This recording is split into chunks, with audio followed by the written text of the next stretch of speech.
तो बहुत सारी खुशी की बात होगी।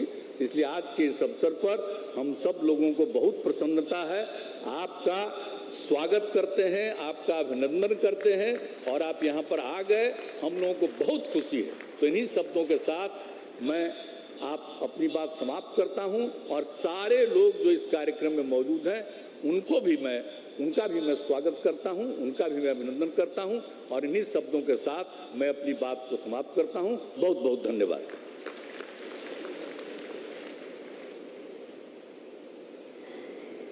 माननीय मुख्यमंत्री महोदय का आभार। अब 2 महत्वपूर्ण भवनों का माननीय प्रधानमंत्री महोदय के हाथों शिलान्यास होना है। मैं माननीय प्रधानमंत्री महोदय से बिहार विधानसभा अतिथिशाला और बिहार विधानसभा संग्रहालय का रिमोट से शिलान्यास का विनम्र अनुरोध करती हूँ।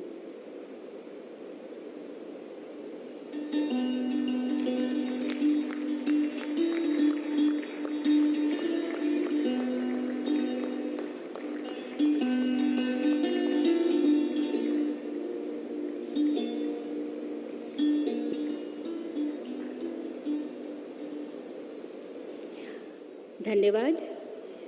अब हम बिहार विधानसभा भवन शताब्दी वर्ष के उपलक्ष्य में विधानसभा संग्रहालय, विधानसभा अतिथिशाला और शताब्दी स्तंभ पर निर्मित लघु फिल्म देखेंगे।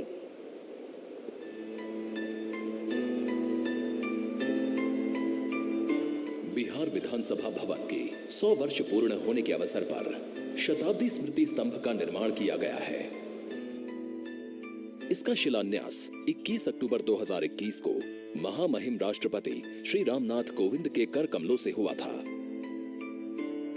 माननीय प्रधानमंत्री श्री नरेंद्र मोदी जी के कर कमलों से आज इसका अनावरण किया जा रहा है।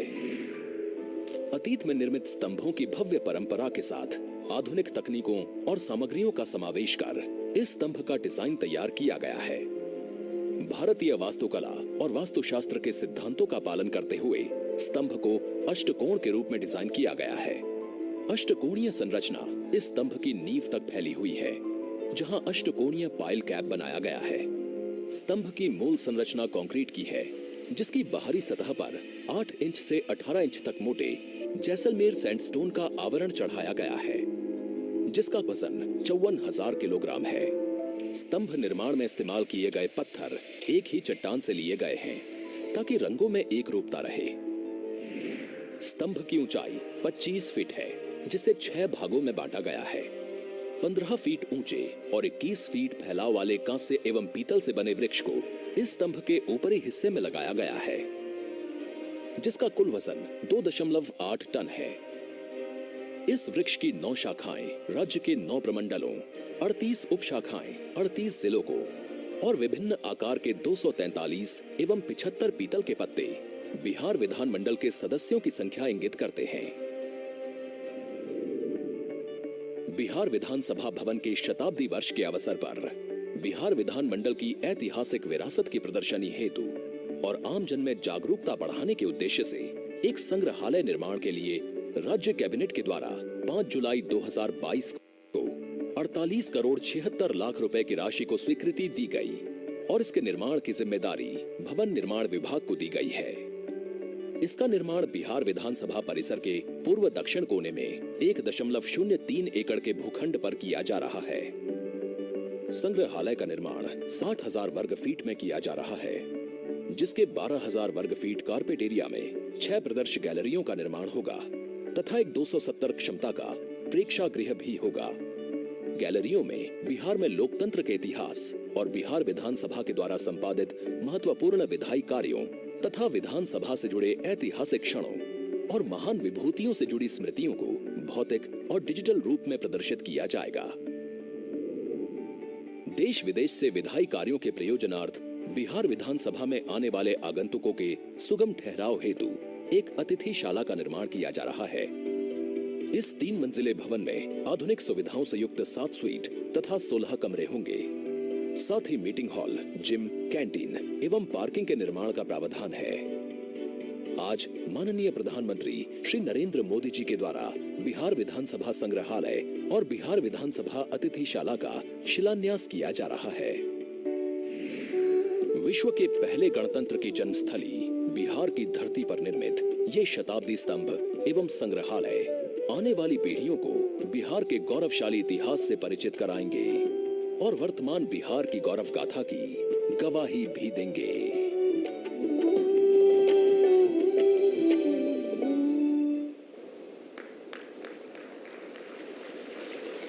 धन्यवाद।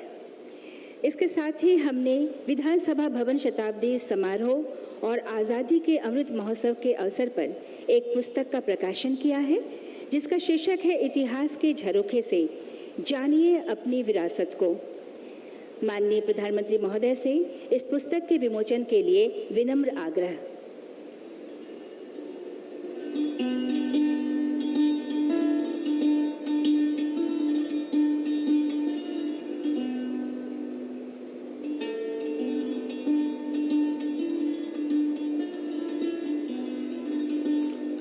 धन्यवाद।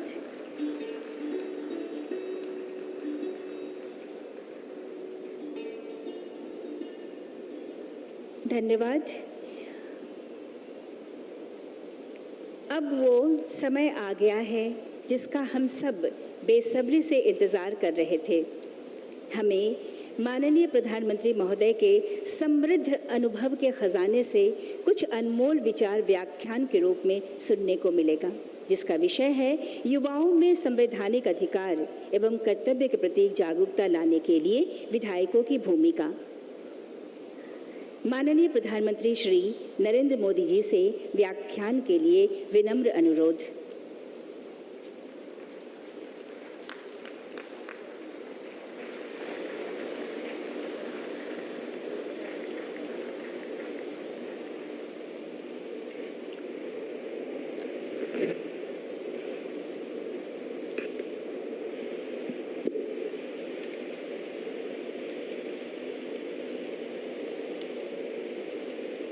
नमस्कार।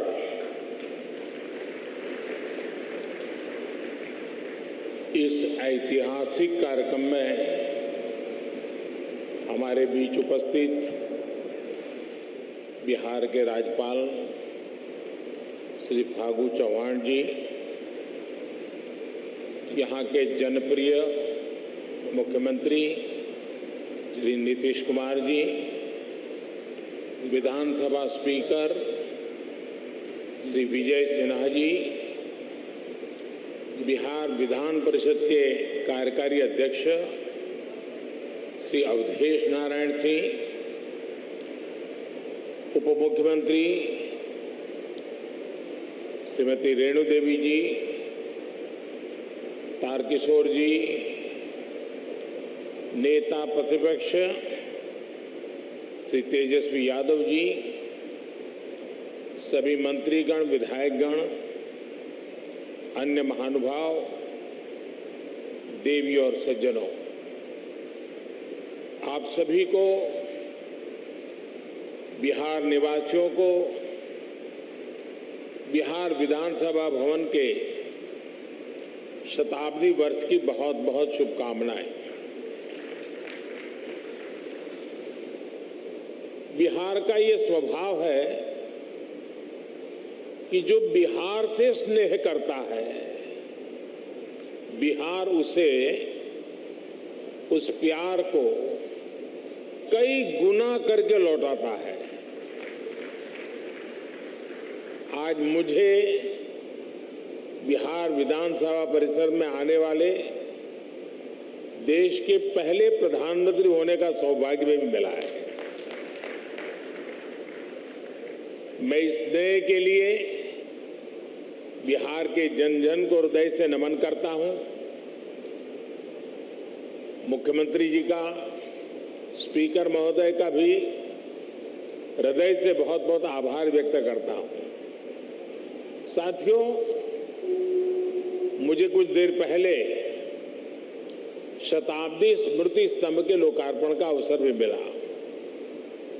ये स्तंभ बिहार के गौरवशाली अतीत का प्रतीक तो बनेगा ही, साथ ही ये बिहार की कोटि कोटि आकांक्षाओं को भी प्रेरणा देगा। अब से कुछ देर पहले बिहार विधानसभा म्यूजियम और विधानसभा गेस्ट हाउस का शिलान्यास भी हुआ है। मैं इन विकास कार्यों के लिए नीतीश कुमार जी और विजय सिन्हा जी को हृदय से बधाई देता हूं। मुझे विधानसभा परिसर के शताब्दी पार्क में कल्पतरु के रोपण का भी सुखद अनुभव मिला है। कल्पतरु के विषय में मान्यता है कि हमारी आशाओं आकांक्षाओं को पूरा करने वाला ये वृक्ष है। लोकतंत्र में यही भूमिका संसदीय संस्थाओं की होती है। मैं आशा करता हूं कि बिहार विधानसभा अपनी इस भूमिका को इसी निरंतरता के साथ निभाती रहेगी, बिहार और देश के विकास में अपना अमूल्य योगदान देती रहेगी। साथियों, बिहार विधानसभा का अपना एक इतिहास रहा है और यहां विधानसभा भवन में एक से एक बड़े और साहसिक निर्णय लिए गए हैं। आजादी के पहले इसी विधानसभा से गवर्नर सत्येंद्र प्रसन्न सिन्हा जी ने स्वदेशी उद्योगों को प्रोत्साहित करने, स्वदेशी चरखा को अपनाने की अपील की थी। आजादी के बाद इसी विधानसभा में जमींदारी उन्मूलन अधिनियम पास हुआ था। इसी परंपरा को आगे बढ़ाते हुए नीतीश जी की सरकार ने बिहार पंचायती राज जैसे अधिनियम को पास किया। इस अधिनियम के जरिए बिहार पहला ऐसा राज्य बना जिसने पंचायती राज में महिलाओं को 50% आरक्षण दिया।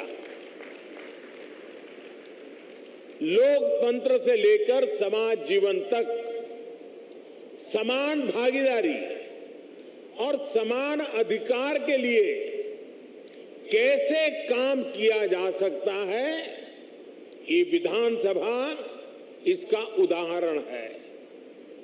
आज जब मैं आपसे इस परिसर में विधानसभा भवन के बारे में बात कर रहा हूं तो ये भी सोच रहा हूं कि बीते 100 वर्ष में ये भवन, ये परिसर कितने ही महान व्यक्तित्वों की आवाज का साक्षी रहा है। मैं नाम अगर लेने जाऊंगा तो शायद समय कम पड़ जाएगा, लेकिन इस इमारत ने इतिहास के रचयिताओं को भी देखा है और खुद भी इतिहास का निर्माण किया है। कहते हैं वाणी की ऊर्जा कभी भी समाप्त नहीं होती। इस ऐतिहासिक भवन में कही गई बातें, बिहार के उत्थान से जुड़े संकल्प एक ऊर्जा बनकर आज भी उपस्थिति है। आज भी वो वाणी, वो शब्द गूंज रहे हैं। साथियों, बिहार विधानसभा भवन का ये शताब्दी उत्सव एक ऐसे समय में हो रहा है जब देश अपनी आजादी का अमृत महोत्सव मना रहा है। विधानसभा भवन के 100 साल और देश की आजादी के 75 साल, ये केवल समय का संयोग नहीं है, इस संयोग का साझा अतीत भी है और सार्थक संदेश भी है। एक और, बिहार में चंपारण सत्याग्रह जैसे आंदोलन हुए तो वही इस धरती ने भारत को लोकतंत्र के संस्कार और आदर्श पर चलने का रास्ता भी दिखाया। दशकों से हम ये बताने की कोशिश होती रही है कि भारत को लोकतंत्र विदेशी हुकूमत और विदेशी सोच के कारण मिला है। और हमारे लोग भी कभी कभी ये बातें बोलते हैं, लेकिन कोई भी व्यक्ति जब ये कहता है तो वो बिहार के इतिहास और बिहार की विरासत पर पर्दा डालने की कोशिश करता है। जब दुनिया के बड़े भूभाग सभ्यता और संस्कृति की ओर अपना पहला कदम बढ़ा रहे थे, तब वैशाली में परिष्कृत लोकतंत्र का संचालन हो रहा था। जब दुनिया के अन्य क्षेत्रों में जनतांत्रिक अधिकारों की समझ विकसित होनी शुरू हुई थी, तब लिच्छवी और वज्जी संघ जैसे गणराज्य अपने शिखर पर थे। साथियों, भारत में लोकतंत्र की अवधारणा उतनी ही प्राचीन है जितना प्राचीन ये राष्ट्र है, जितनी प्राचीन हमारी संस्कृति है।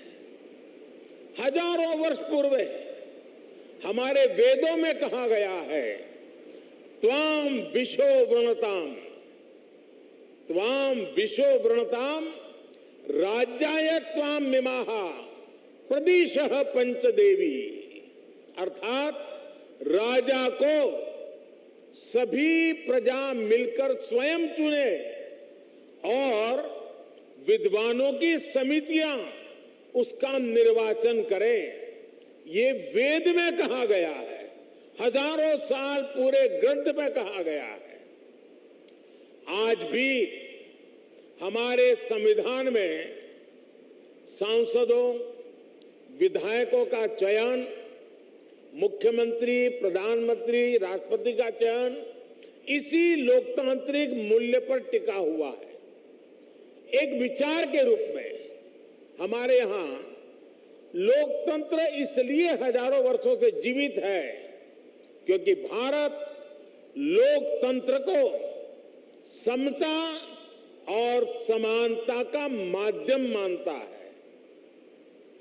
भारत सह अस्तित्व और सौहार्द के विचार में भरोसा करता है। हम सत्य में भरोसा करते हैं, सहकार में भरोसा करते हैं, सामंजस्य में भरोसा करते हैं और समाज की संगठित शक्ति में भरोसा करते हैं। इसलिए हमारे वेदों ने हमें यह भी मंत्र दिया है, संगच्छध्वम संवदध्वम संवो मनासि जानताम, अर्थात हम मिलकर चले, मिलकर बोले, वो एक दूसरे के मनों को, एक दूसरे के विचारों को जाने और समझे। इसी वेद मंत्र में आगे कहा गया है, समानो मंत्रः समिति समानी समानम मनः सहचित्तमेशम, अर्थात हम मिलकर समान विचार करें, हमारी समितियां, हमारी सभाएं और सदन कल्याण भाव के लिए समान विचार वाले हो और हमारे हृदय भी समान हो। हृदय से लोकतंत्र को स्वीकार करने की ऐसी विराट भावना एक राष्ट्र के रूप में भारत ही प्रस्तुत कर रहा है। इसलिए मैं जब भी दुनिया में अलग अलग जब देशों में जाता हूं, बड़े वैश्विक मंचों पर मौजूद होता हूं, तो मैं बहुत गर्व से कहता हूं, क्योंकि हमारे कान में किसी न किसी कारण से एक शब्द भर दिया गया है। हमारी मन की रचना को एक जगह पे स्थगित कर दिया गया है। हमें बार बार सुनाया गया है कि we are a largest democracy of the world, हम दुनिया की सबसे बड़े लोकतंत्र है, और हम भी उसी को स्वीकार कर लिया है बार बार सुनने के कारण।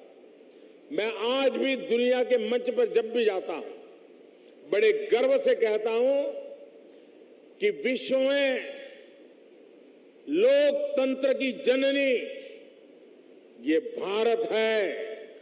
भारत मदर ऑफ डेमोक्रेसी है। और हमने भी, और बिहार वासियों ने तो खास, दुनिया में डंका बजाते रहना चाहिए कि we are a mother of democracy. और बिहार की गौरवशाली विरासत, पाली में मौजूद ऐतिहासिक दस्तावेज भी इसके जीवंत प्रमाण है।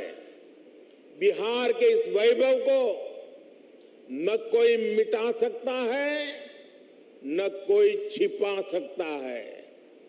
इस ऐतिहासिक इमारत ने बिहार की इस लोकतांत्रिक विरासत को 100 वर्ष तक मजबूत किया है। इसलिए मैं समझता हूं कि आज ये इमारत भी हम सभी के नमन की हकदार है। साथियों, इस भवन के इतिहास से बिहार की वो चेतना जुड़ी है जिसने गुलामी के कालखंड में भी अपने जनतांत्रिक मूल्यों को समाप्त नहीं होने दिया। इसके निर्माण के साथ और उसके बाद जो घटनाक्रम जुड़ा हुआ है वो हमें बार बार याद करना चाहिए। किस तरह श्री कृष्ण सिंह जी ने, श्री बाबू ने अंग्रेजों के सामने शर्त रखी थी कि वो सरकार तभी बनाएंगे जब ब्रिटिश हुकूमत निर्वाचित सरकार के कामकाज में दखल नहीं देगा। कैसे द्वितीय विश्व युद्ध में भारत की सहमति के बिना देश को झोंकने के खिलाफ श्री बाबू जी ने, सरकार ने इस्तीफा दे दिया था। और बिहार का हर व्यक्ति इस बात के लिए गर्व कर सकता है। इस घटनाक्रम ने सदैव इस संदेश का संचार किया कि बिहार लोकतंत्र के खिलाफ कभी कुछ स्वीकार नहीं कर सकता। और भाई और बहनों, हम सभी ने देखा है कि कैसे आजादी के बाद भी बिहार अपनी लोकतांत्रिक निष्ठा को लेकर उतना ही अडिग, उतना ही प्रतिबद्ध रहा। बिहार ने आजाद भारत को डॉक्टर राजेंद्र प्रसाद के रूप में पहला राष्ट्रपति दिया। लोकनायक जयप्रकाश, कर्पूरी ठाकुर, बाबू जगजीवन राम, अनेक भी जैसे नेतृत्व इस धरती पर हुए। जब देश में संविधान को कुचलने का प्रयास हुआ तो भी उसके खिलाफ बिहार ने सबसे आगे आकर विरोध का बिगुल फूंका। आपातकाल के उस स्याह दौर में बिहार की धरती ने दिखा दिया कि भारत में लोकतंत्र को दबाने की कोशिशें कभी भी कामयाब नहीं हो सकती। और इसलिए मैं मानता हूं कि बिहार जितना समृद्ध होगा, भारत की लोकतांत्रिक शक्ति भी उतनी ही मजबूत होगी। बिहार जितना सशक्त होगा, भारत भी उतना ही सामर्थ्यवान होगा। साथियों, आजादी का अमृत महोत्सव और बिहार विधानसभा के 100 वर्ष का यह ऐतिहासिक अवसर हम सभी के लिए, प्रत्येक जनप्रतिनिधि के लिए आत्मविवेचना और आत्मनिरीक्षण का भी संदेश लेकर आया है। हम अपने लोकतंत्र को जितना मजबूत करेंगे, उतनी ही मजबूती हमारी आजादी को मिलेगी, हमारे अधिकारों को मिलेगी। आज 21वीं सदी में दुनिया तेजी से बदल रही है। नई जरूरतों के हिसाब से भारत के लोगों की, हमारे युवाओं की आशाएं, अपेक्षाएं भी बढ़ रही है। हमारी लोकतांत्रिक व्यवस्थाओं को इसके हिसाब से तेज गति से कार्य करना पड़ेगा।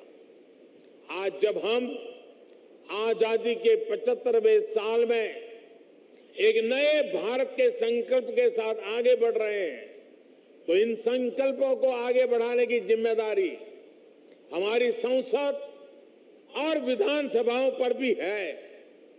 इसके लिए हमें ईमानदारी और निष्ठा से दिन रात मेहनत करने की जरूरत है। देश के सांसद के रूप में, राज्य के विधायक के रूप में हमारी ये भी जिम्मेदारी है कि हम लोकतंत्र के सामने आ रही हर चुनौती को मिलकर हराएं। पक्ष विपक्ष के भेद से ऊपर उठकर देश के लिए, देश हित के लिए हमारी आवाज एकजुट होनी चाहिए। जनता से जुड़े विषयों पर सदन सकारात्मक संवाद का केंद्र बने। सकारात्मक कार्यों के लिए हमारी आवाज उतनी ही बुलंद दिखे, इस दिशा में भी हमें निरंतर आगे बढ़ना चाहिए। हमारे आचरण से ही हमारे देश की लोकतांत्रिक परिपक्वता प्रदर्शित होती है और इसलिए दुनिया के सबसे बड़े लोकतंत्र के साथ साथ हमें दुनिया के सबसे परिपक्व लोकतंत्र के रूप में भी खुद को आगे बढ़ाना है। साथियों, मुझे खुशी है कि आज देश इस दिशा में सकारात्मक बदलाव देख रहा है। मैं अगर संसद की बात करूं तो पिछले कुछ वर्षों में संसद में सांसदों की उपस्थिति और संसद की प्रोडक्टिविटी में रिकॉर्ड वृद्धि हुई है। और अभी विजय जी ने भी विधानसभा का ब्यौरा दिया। सकारात्मकता, गतिशीलता, व्यापक रूप से विषयों की चर्चा, निर्णय, उसका पूरा ब्यौरा दिया। साथियों, वैसे संसद में भी पिछले बजट सत्र में भी लोकसभा की प्रोडक्टिविटी 129% थी, 129% थी। राज्यसभा में भी 99% प्रोडक्टिविटी दर्ज की गई। यानी देश लगातार नए संकल्पों पर काम कर रहा है, लोकतांत्रिक विमर्श को आगे बढ़ा रहा है। और हम सभी जानते हैं कि जब लोग ये देखते हैं कि उन्होंने जिन्हें चुनकर भेजा है वो मेहनत कर रहा है, सदन में उनकी बात गंभीरता से रख रहा है, तो उनका भी लोकतंत्र पर विश्वास और बढ़ता है। ये विश्वास बढ़ाना भी हम सबकी जिम्मेदारी है। साथियों, समय के साथ हमें नए विचारों की जरूरत होती है, नई सोच की जरूरत होती है। इसलिए जैसे जैसे लोक बदलता है, लोकतंत्र को भी नए आयाम जोड़ते रहना पड़ता है। इन बदलावों के लिए हमें केवल नई नीतियों की जरूरत नहीं पड़ती, बल्कि पुरानी नीतियां और पुराने कानूनों को भी समय के अनुसार बदलना पड़ता है। बीते वर्षों में संसद ने ऐसे करीब 1500 कानूनों को खत्म किया है। इन कानूनों से सामान्य मानवी को जो दिक्कतें होती थी, देश की प्रगति में जो रुकावटें होती थी, उनका समाधान हुआ और एक नया विश्वास भी पैदा हुआ। राज्य स्तर पर भी ऐसे कई पुराने कानून हैं जो वर्षों से चले आ रहे हैं। हमें मिलकर इस और भी ध्यान देने की जरूरत है। साथियों, दुनिया के लिए 21वीं सदी भारत की सदी है। हम लगातार ये सुनते आए हैं, कई लोगों के मुंह से सुनते हैं, दुनिया के लोग बताते रहते हैं। लेकिन अगर मैं भारत की बात करूं तो मैं कहूंगा कि भारत के लिए ये सदी कर्तव्यों की सदी है। हमें इसी सदी में अगले 25 सालों में नए भारत के स्वर्णिम लक्ष्य तक पहुंचना है। इन लक्ष्यों तक हमें हमारे कर्तव्य ही लेकर जाएंगे। इसलिए ये 25 साल देश के लिए कर्तव्य पथ पर चलने के साल है। ये 25 साल कर्तव्य भावना से स्वयं को समर्पित करने का कालखंड है। हमें स्वयं को अपने लिए, अपने समाज के लिए, अपने देश के लिए कर्तव्य की कसौटी पर कसना होगा। हमें कर्तव्य की पराकाष्ठा को पार करना होगा। आज भारत वैश्विक पटल पर जो कीर्तिमान स्थापित कर रहा है, आज भारत जिस तेजी से वैश्विक ताकत बनकर उभर रहा है, उसके पीछे कोटि कोटि भारतवासियों की कर्तव्य निष्ठा और कर्तव्य भावना है। लोकतंत्र में हमारे सदन जनता की भावनाओं का प्रतिनिधित्व करते हैं। इसलिए देशवासियों की कर्तव्य निष्ठा हमारे सदनों और जनप्रतिनिधियों के आचरण में भी झलकनी चाहिए। हम सदन में जैसा आचरण करेंगे, कर्तव्य भाव पर सदन के भीतर जितना बल दिया जाएगा, देशवासियों को भी उतनी ही ऊर्जा और प्रेरणा मिलेगी। एक और महत्वपूर्ण बात, हमें अपने कर्तव्यों को अपने अधिकारों से अलग नहीं मानना चाहिए। हम अपने कर्तव्यों के लिए जितना परिश्रम करेंगे, हमारे अधिकारों को भी उतना ही बल मिलेगा। हमारी कर्तव्य निष्ठा ही हमारे अधिकारों की गारंटी है। इसलिए हम सभी जनप्रतिनिधियों को कर्तव्य पालन का भी संकल्प दोहराना है। ये संकल्प ही हमारी और हमारे समाज की सफलता का मार्ग प्रशस्त करेंगे। आज जब हम देश के अमृत संकल्पों को लेकर आगे बढ़ रहे हैं, तो हमें अपने कर्तव्य में, अपने श्रम में, अपने परिश्रम में कोई कमी नहीं छोड़नी है। एक राष्ट्र के रूप में हमारी एकता हमारी प्राथमिकता होनी चाहिए। गरीब से गरीब व्यक्ति का भी जीवन आसान बने। दलित, पीड़ित, शोषित, वंचित, आदिवासी, हर किसी को हर जरूरी सुविधा मिले, ये हम सभी का संकल्प होना चाहिए। आज सबको घर, सबको पानी, सबको बिजली, सबको इलाज जैसे जिन लक्ष्यों को लेकर देश काम कर रहा है, वो हम सबकी सामूहिक जिम्मेदारी है। बिहार जैसे सामर्थ्यवान और ऊर्जावान राज्य में गरीब, दलित, पिछड़े, आदिवासी और महिलाओं का उत्थान बिहार को भी तेज गति से आगे बढ़ा रहा है और बढ़ाएगा। और बिहार जब आगे बढ़ेगा तो भारत भी अपने स्वर्णिम अतीत को दोहराते हुए विकास और सफलता की नई ऊंचाइयों को छुएगा। इसी कामना के साथ इस महत्वपूर्ण ऐतिहासिक अवसर पर आप सब ने मुझे निमंत्रित किया, इस ऐतिहासिक पल के साक्षी बनने का अवसर दिया। इसके लिए मैं राज्य सरकार का, स्पीकर महोदय का और सभी यहाँ के वरिष्ठ जनों का हृदय से बहुत बहुत आभार व्यक्त करता हूं।